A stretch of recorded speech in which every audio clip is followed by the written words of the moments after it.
దిల్ రాజు గారు. యాక్చువల్గా మీరు ఏ స్టోరీ ఓకే చేసినా దాంట్లో మీ ఎసెన్స్ అనేది ఖచ్చితంగా దాంట్లో బ్లెండ్ చేస్తారు. అందుకే మీరు మీ బ్యానర్ నుంచి వచ్చే సినిమాలన్నీ కూడా అంత ఇదిగా అనిపిస్తాయి. మీరు అందుకే వాటిపై అంత కాన్ఫిడెంట్గా మాట్లాడతారు కూడా first of all. So family star అనేది ఏంటంటే విజయ్ గారు చెప్పినట్టు అంటే అందరి లైఫ్లో నుంచి కొన్ని ఇన్సిడెంట్స్ దాంట్లో యాడ్ అవుతున్నాయి కాబట్టి, సో ఈ స్క్రిప్ట్లో మీ లైఫ్లో రియల్ లైఫ్లో జరిగిన ఇన్సిడెంట్స్ ఏమైనా యాడ్ చేశారా దాంట్లో?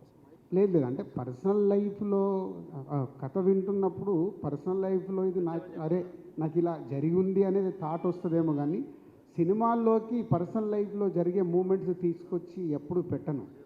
ఎందుకంటే universal, personal life is different, cinema ఇది యూనివర్సల్, ఆడియన్స్కి రీచ్ అవ్వాలి కాబట్టి ఎక్కడో దీన్ని పెట్టాలి రుద్దాలనే ప్రయత్నం ఎప్పుడూ నేను చేయను. అది ఇప్పుడు సీతమ్మ వాకిట్లో సిరిమల్లె చెట్టు ఉంది, అది ప్రాపర్గా మనకు ఆంధ్రప్రదేశ్లో అక్కడ జరిగేది, ఇప్పుడు శతమానం అవుతుంది అక్కడ జరిగే కథ. అంతేగాని నా స్టోరీ ఎక్కడో నాకు సంబంధించిందో పెట్టాలని ఎప్పుడు ట్రై చేయను.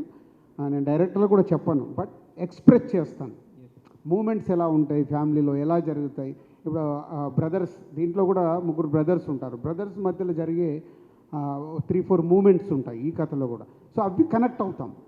ఆయన రాసినప్పుడు అరే నా లైఫ్లో ఇట్లా జరిగిందా మా అన్నయ్యతోని, మా బ్రదర్తోని, ఇలా చెప్పడం జరుగుద్ది. కానీ అది ఆటోమేటిక్ కథలో జనరేట్ అవుతుంది.